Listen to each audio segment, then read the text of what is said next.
quisiera iniciar mi mensaje de esta mañana haciendo con ustedes un ejercicio de imaginación. Yo quisiera que tratemos de visualizar cómo será esta iglesia bíblica del Señor Jesucristo dentro de 30 años, si el Señor no ha venido todavía.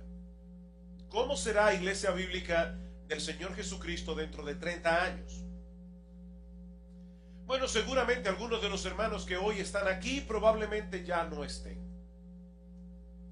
Es probable también que otros que hoy no están aquí se vayan añadiendo con el paso de los años, o al menos nosotros esperamos, ¿verdad?, que esta iglesia continúe creciendo. Así que la membresía de iglesia bíblica del Señor Jesucristo en 30 años seguramente va a ser diferente. Pero no solo la membresía será diferente, el liderazgo probablemente será diferente.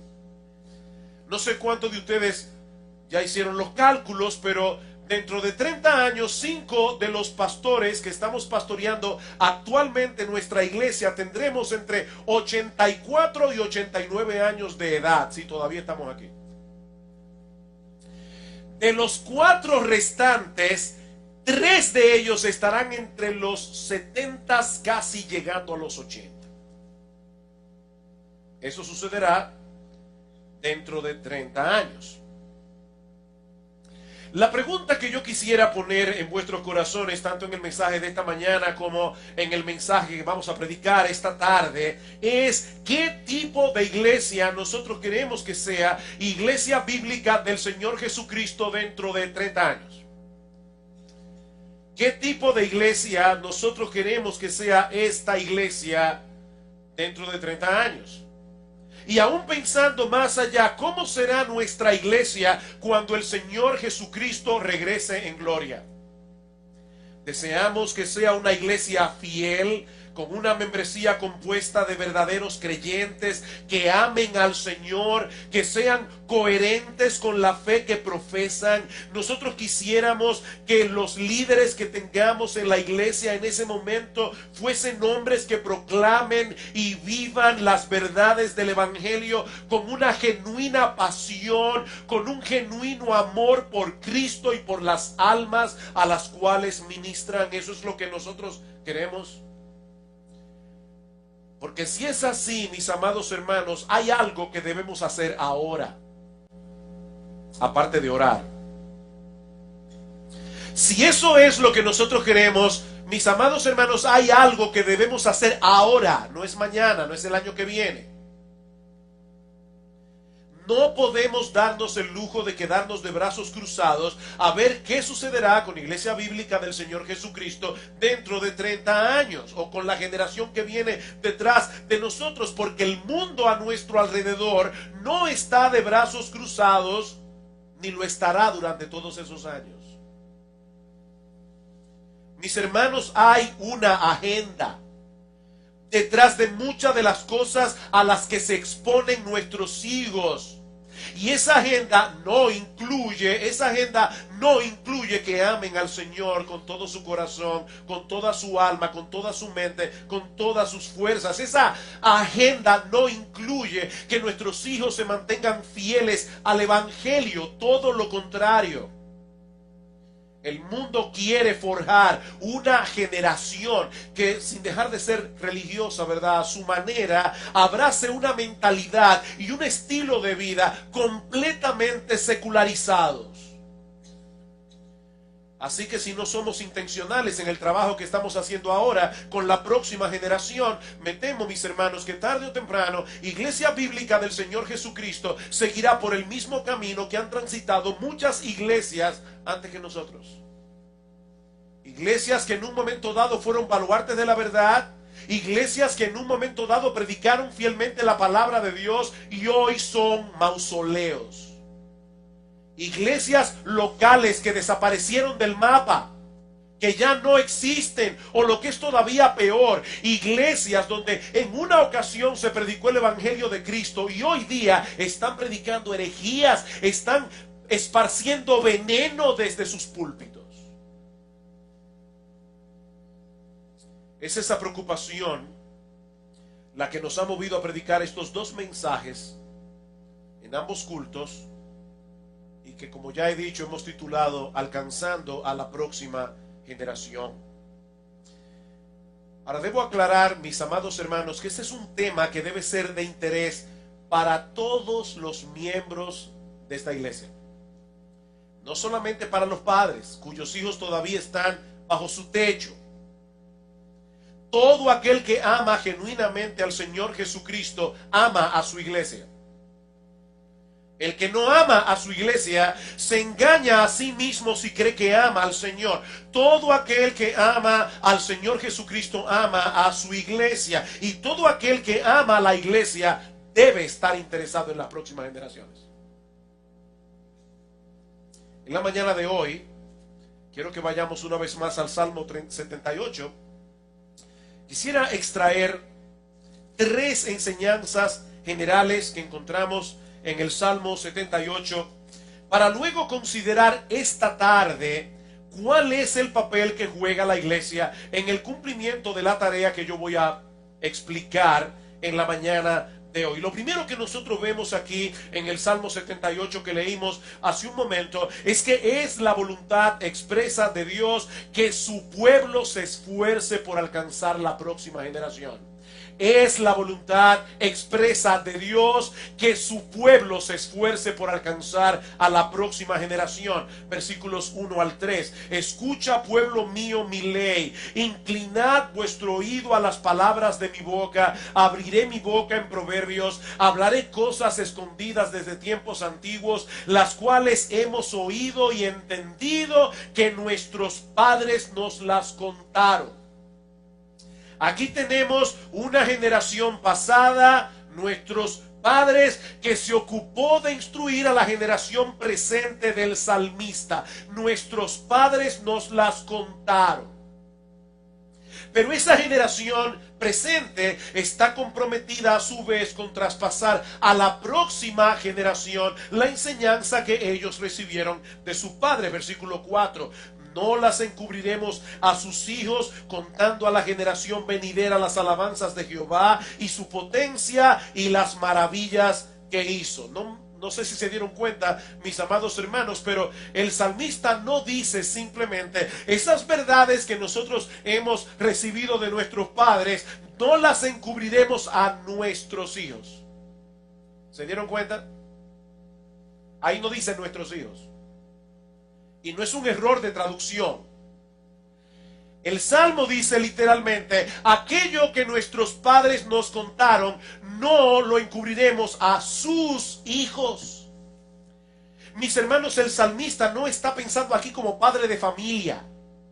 El salmista no está pensando aquí únicamente en sus hijos. Él está pensando como un miembro de esa generación presente que tiene la responsabilidad delante de Dios de traspasar eso a la generación futura. Ahora el asunto no termina allí. Versículos 5 y 6. Él estableció testimonio en Jacob y puso ley en Israel, la cual mandó a nuestros padres que la notificasen a sus hijos, para que lo sepa la generación venidera y los hijos que nacerán, y los que se levantarán lo cuenten a sus hijos. Los que se levantarán lo cuenten a sus hijos. En los versículos 3 y 4 nosotros encontramos las primeras 2 generaciones, ¿verdad? La pasada y la presente. Pero ahora en los versículos 5 y 6 encontramos 2 generaciones más. 2 más.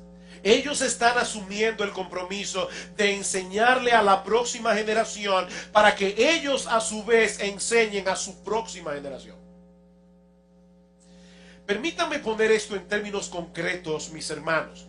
Lo que el salmista nos está enseñando en el Salmo 78 es que nuestra preocupación como iglesia debe ser que los niños que están entre nosotros hoy, y yo te pido que rápidamente mires a tu alrededor, porque seguramente hay niños sentados a tu alrededor. Yo quiero que tú veas a esos niños y pienses en lo siguiente. Lo que el salmista nos está diciendo aquí es que nosotros debemos pretender que esos niños que están entre nosotros hoy, sean tus hijos o no, sean tus nietos o no, que ellos pongan toda su confianza en el Señor, pero no solo eso, sino que sean equipados para que ellos le cuenten a sus hijos lo que tú les estás contando.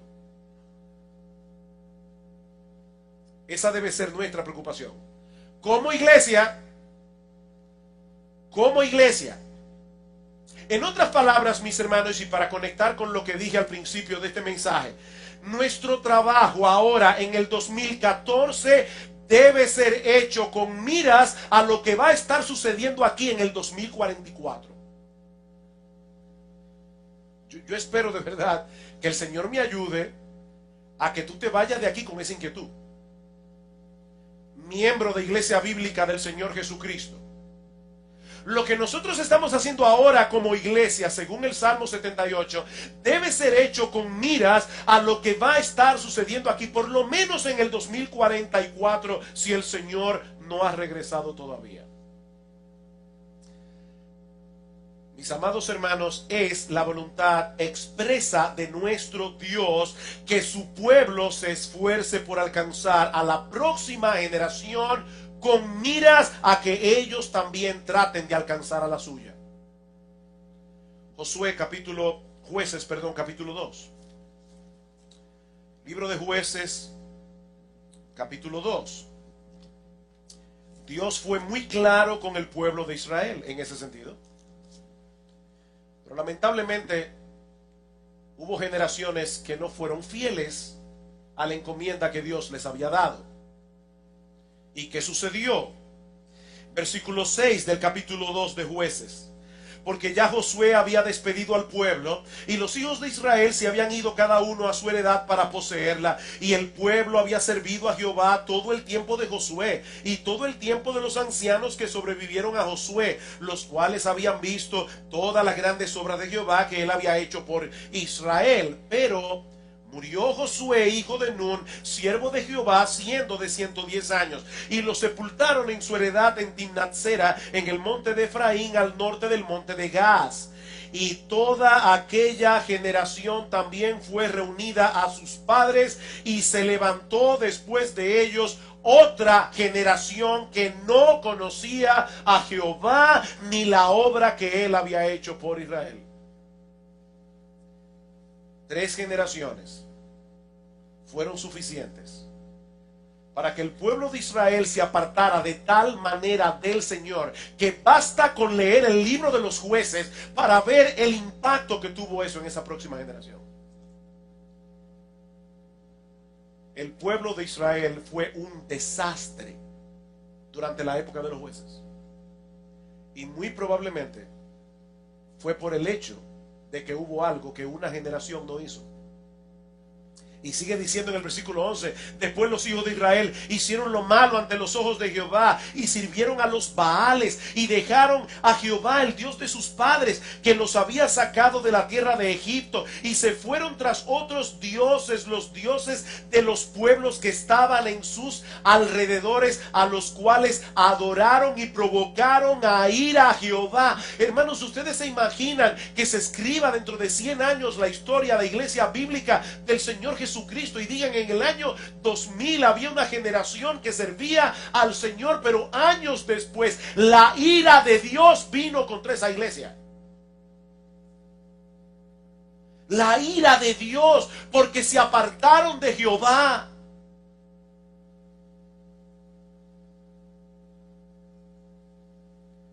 Hay una orden expresa de Dios, una intención expresa de Dios de que nosotros debemos alcanzar a la próxima generación. Hay una segunda enseñanza en este salmo, y es que los padres son los responsables primarios de cumplir esta encomienda.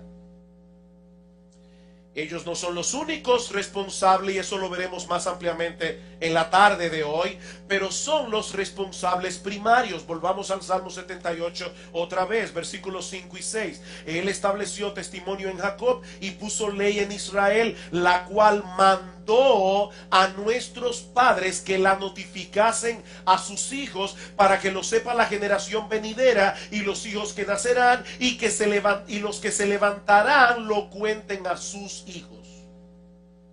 A sus hijos. Dios mandó que sean los padres. Queridos padres, con el hecho biológico de tener hijos, vino juntamente la responsabilidad de criarlos en la disciplina y amonestación del Señor. Como dice Pablo en Efesios 6:4. Tener hijos es una bendición, tener hijos es un privilegio, tener hijos es una tremenda responsabilidad. Es un paquete.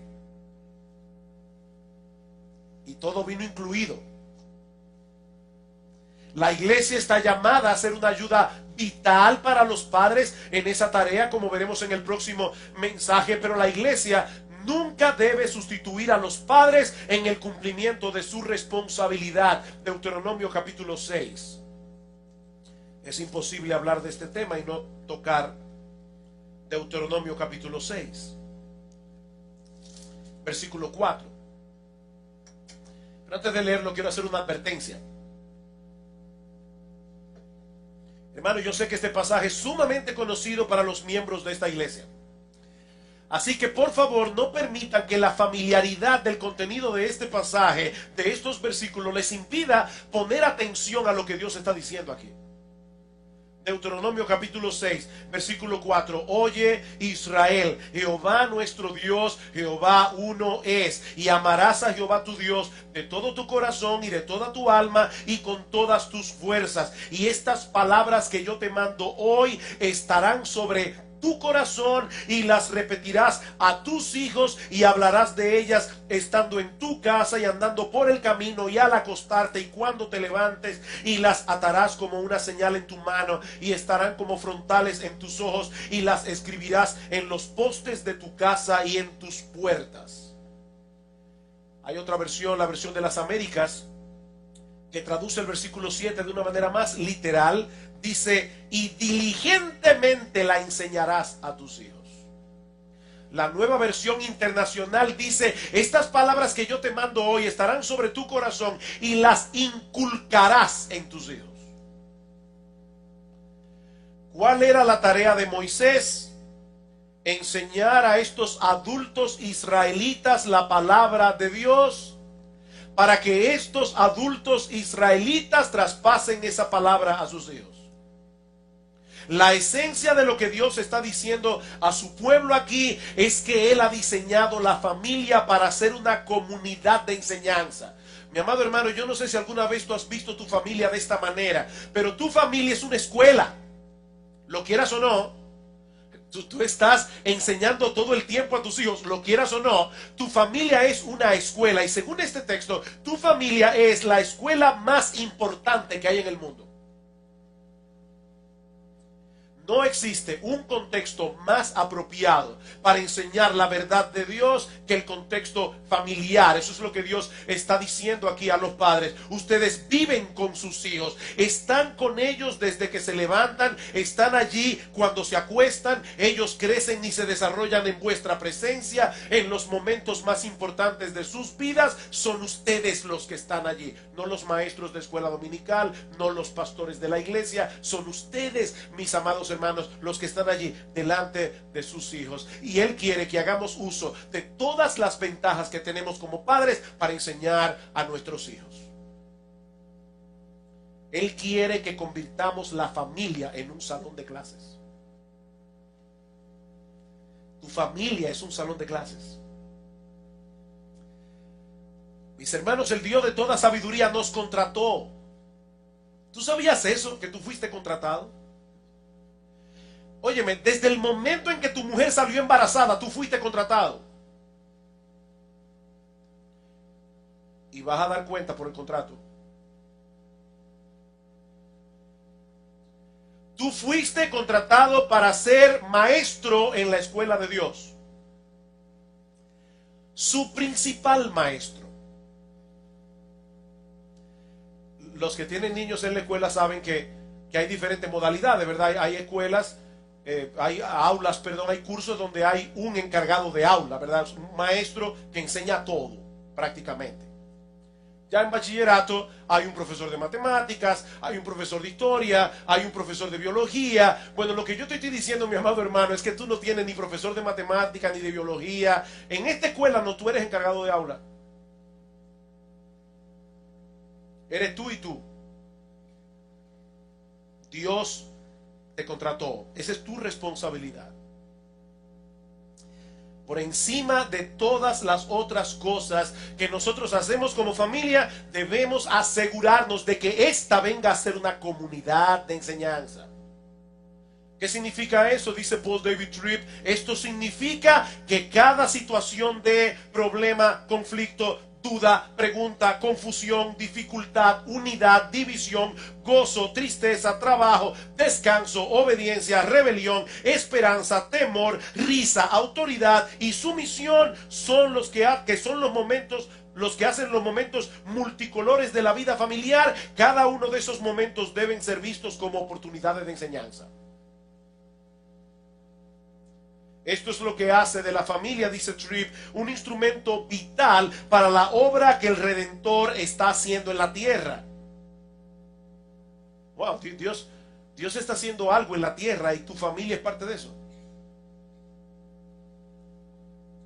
Así que los padres debemos vivir con los ojos y oídos abiertos para capturar todas esas oportunidades y enseñar a nuestros hijos en cada uno de esos contextos diferentes. Ahora, noten algo de suprema importancia. Para que estos padres puedan llevar a cabo la tarea que se les está encomendando, lo primero que deben hacer es amar a Dios y atesorar su palabra en el corazón.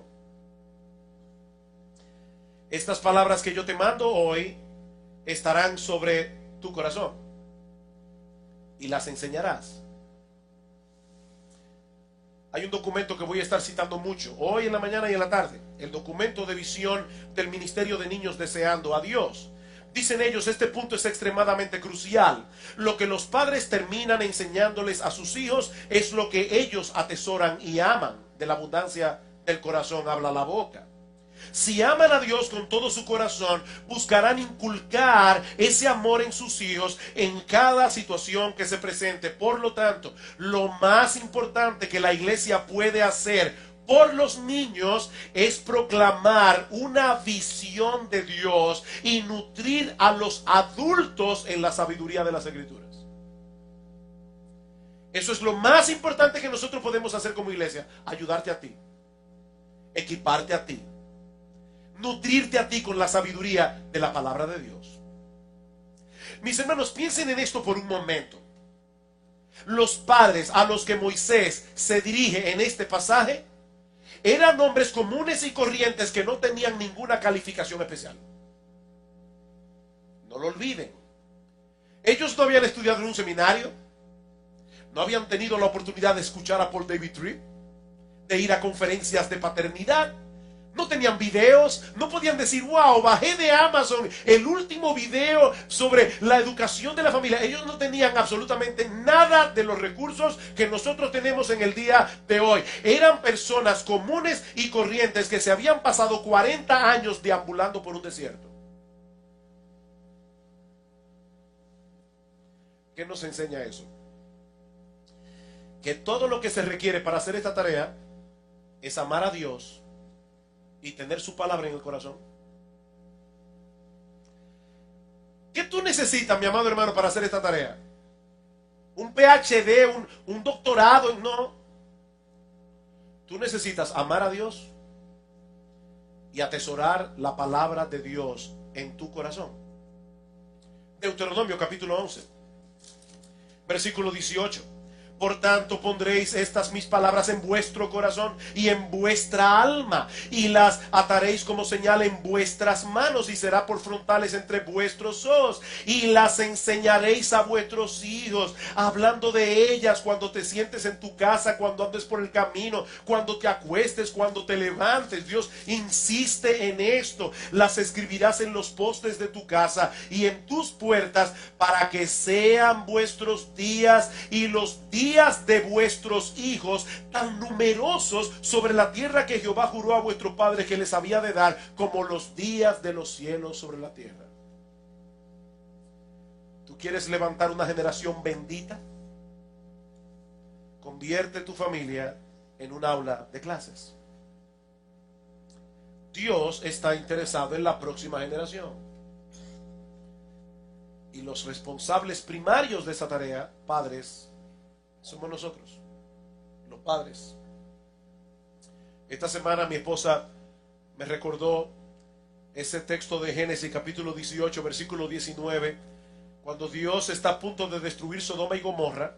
Y Dios se pregunta, ¿voy a encubrirle a Abraham lo que yo voy a hacer? Dice, no, yo le voy a revelar a Abraham lo que yo voy a hacer en Sodoma y Gomorra. ¿Por qué? Porque yo sé que él mandará a sus hijos y a su casa después de sí, que guarden el camino de Jehová, haciendo justicia y juicio, para que haga venir Jehová sobre Abraham lo que ha hablado acerca de él. ¿Saben cuál es la conexión aquí? Dios está diciendo, yo voy a destruir Sodoma y Gomorra y se lo voy a revelar a Abraham, no solamente porque él es mi amigo, sino también porque yo sé que Abraham va a ser fiel en enseñarle a su generación ese rasgo de carácter mío, que yo soy un Dios justo. Yo sé que él va a hacer eso. ¿Puede Dios decir eso de ti? Pon tu nombre ahí. ¿Puede Dios decir, yo sé de antemano que fulano, tú, o fulana, tú, vas a hacer tu mejor esfuerzo por enseñar a tus hijos y a tus nietos los caminos del Señor? Muchas veces se habla de los abuelos y se presupone que los abuelos deben ser consentidores. Cuidado. Nuestra función primaria no es consentir a nuestros nietos. Nuestra función primaria es traspasar a nuestros nietos el conocimiento del Dios de las Escrituras. Esa es nuestra función primaria. Por supuesto, ningún padre puede convertir a sus hijos. Esa es una obra que solo el Espíritu Santo puede hacer en el corazón del pecador. Pero ¿saben qué, mis hermanos? Dios usa medios para hacer su obra. Y el instrumento primordial que Él suele usar para salvar a los hijos es la influencia paterna. A pesar de nuestras debilidades, no somos perfectos. A pesar de nuestras imperfecciones. En el documento que hemos citado ya dice al respecto: el resultado de la fe de un niño no está garantizado por tener padres que fielmente nutren la fe en sus hijos, ni está garantizada por estar activos en una iglesia que diligentemente se esfuerza por equipar a los padres y a sus hijos. Óyeme bien, mi hermano, ninguna paternidad garantiza la salvación de los hijos. Pastor, ¿y qué de Proverbios 22:11? Instruye al niño en su camino y aun cuando fuere viejo no se apartará de él. Eso no es una promesa, eso es un principio. Un principio quiere decir que en la generalidad de los casos algo pasa cuando nosotros nos comportamos de cierta manera, pero eso no es una promesa. Eso es como Proverbios capítulo 15 versículo 1. La blanda respuesta quita la ira. ¿Eso es una promesa o es un principio? Es un principio, no es una promesa. Como yo oí a un predicador decir hace un tiempo atrás, imagínense un individuo que va caminando por una calle oscura de la capital, lo asalta un ladrón con una 45 en las manos y le dice: dame todo lo que tienes. Y él piensa: Dios prometió que la blanda respuesta quita la ira. Mira, tal vez tú te levantaste con el pie izquierdo esta mañana, tal vez tu mamá te golpeaba cuando eras niño, tal vez tu padre era un borracho y te abandonó. La blanda respuesta probablemente termine en el hospital con un balazo en el estómago. Porque eso no es una promesa, hermano, eso es un principio.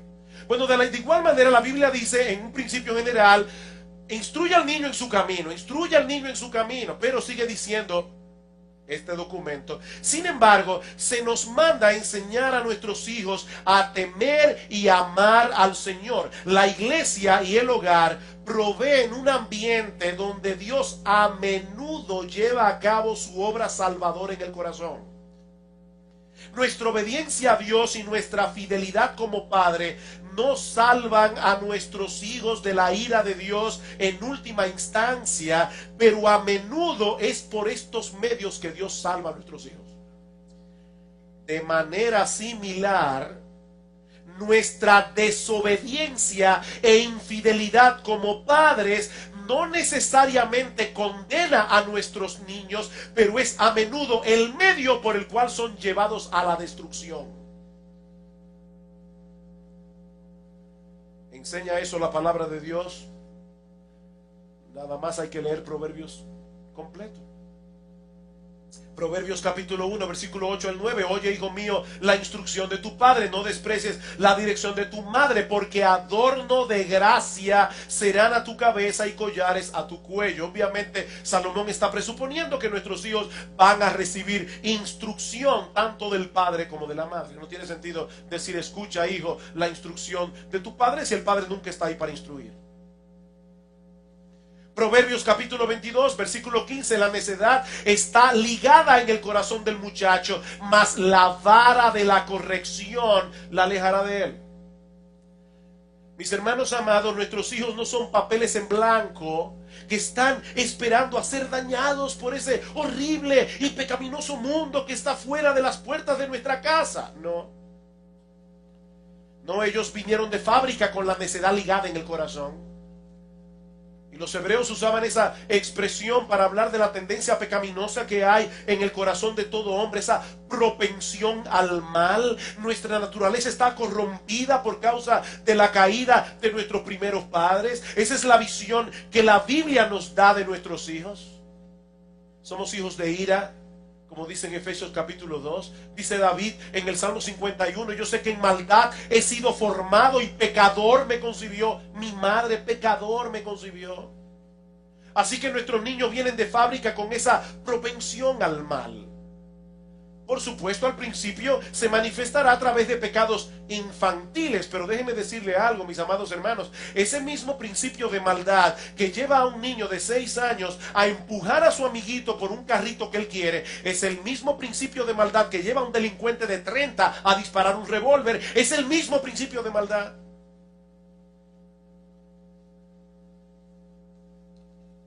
No nos dediquemos a moldear el carácter de nuestros niños. Y esa hierba mala que vino sembrada en su corazón dará su fruto tarde o temprano, de una forma u otra. Alguien dijo muy sabiamente, no podemos darnos el lujo de tratar a pecadores como si no fueran pecadores. No podemos darnos ese lujo. Ahora, la buena noticia del texto es que Dios nos ha provisto un remedio para tratar con esa necedad, la vara de la corrección. Debemos instruir a nuestros hijos con la palabra de Dios, como dice en el versículo 6 de ese mismo capítulo de Proverbios. Instruye al niño en su camino y luego usar la vara de la corrección cuando sea necesario. Mis hermanos, y sobre todo hablo aquí a las parejas jóvenes, Dios es el autor de la vida humana y Él es quien sabe mejor cómo nosotros funcionamos, cuáles son los mejores estímulos a los cuales respondemos como seres humanos. Sí, yo sé que los psicólogos seculares nos dicen que la vara de la corrección no es necesaria, que eso causa frustración en el niño. Pero Dios, el creador de la vida, a quien los mismos psicólogos le deben su existencia, ese Dios nos dice en su palabra que debemos usar la vara de la corrección para alejar la necedad del muchacho. Y cuando los expertos y Dios se contradicen, sea Dios veraz y todo hombre mentiroso. Si yo sé que hay muchos padres que abusan de su autoridad, yo lo sé. Yo sé que hay padres que son crueles con sus hijos. Yo sé que hay padres que les pegan inmisericordiamente, pero el hecho de que existan tales especímenes no anula la enseñanza de la palabra de Dios. Debemos enseñar a nuestros hijos para que aprendan la obediencia, aunque eso en sí mismo no los salvará. Pero Dios puede usar esa disciplina en primer lugar para frenar la maldad que hay en su corazón y en segundo lugar para traerlos a Cristo al mostrarles la realidad de que ellos son pecadores. ¿Y quiénes deben hacer eso? Los padres. Efesios 6:4, vosotros padres no provoquéis a ira a vuestros hijos, sino criadlos en disciplina y amonestación del Señor. Estos textos no pueden ser más claros. La responsabilidad primaria en la formación espiritual de los niños no fue dada a la iglesia, sino a los padres. De hecho, no es verdad, mis amados hermanos, que no importa lo que la iglesia haga, si los padres no hacen uso de eso que la iglesia hace, la iglesia está trabajando en mano. Si tú llegas tarde a la escuela dominical o simplemente no vienes a la escuela dominical, no importa qué tan buena pueda ser el currículum, no importa qué tan diestro pueda ser el maestro, no importa qué tanto poder tenga enseñando la palabra de Dios, tus hijos no se van a beneficiar de eso porque no están aquí. Tú decidiste no venir, tú decidiste llegar tarde. Así que aún lo que la iglesia hace para ayudar a los padres depende de lo que los padres decidan hacer. Hace unos años atrás, 2 sociólogos de Harvard hicieron un estudio para determinar cuáles eran los factores cruciales que incidían en la delincuencia juvenil. Llegaron a la conclusión de que hay cuatro cosas que son esenciales, que son necesarias para prevenir ese mal. Primero, la disciplina del padre. Dicen ellos, debe ser firme, justa y consistente. 2, la supervisión de la madre. Ella debe saber siempre dónde están sus hijos, qué están haciendo y deben estar con ellos la mayor parte del tiempo posible. 3, el cariño de ambos progenitores, el padre y la madre. Y 4, la cohesión de la familia. La familia tiene que pasar tiempo junta.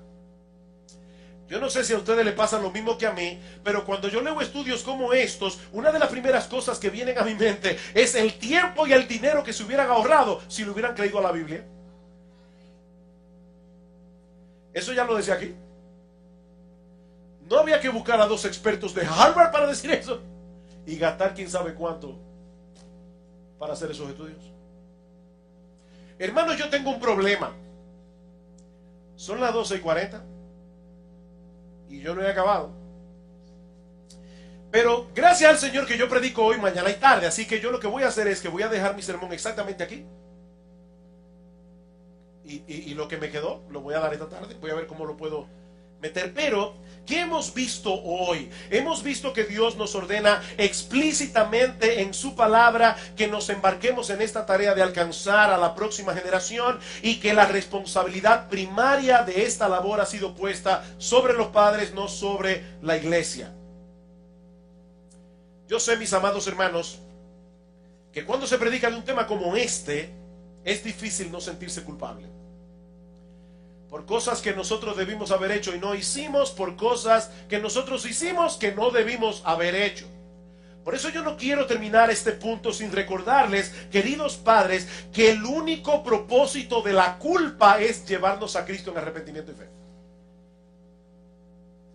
Es el único propósito de la culpa. Lamentar el pecado cometido no nos ayudará en absoluto para hacer lo que debemos hacer en el presente y en el futuro, a menos que confesemos nuestros pecados y, amparados en el perdón divino, tomemos la determinación de ponernos en las manos de Dios para ser usados en traspasar la verdad divina al alma y al corazón de nuestros hijos y a los hijos de nuestros hijos. Así que si tú te sientes culpable, mi amado hermano, mi amada hermana, recuerda que el único Padre perfecto es Dios. Y que al final de cuentas nosotros estamos aquí precisamente para llevar a nuestros hijos a confiar en ese Padre perfecto. Nosotros no somos perfectos.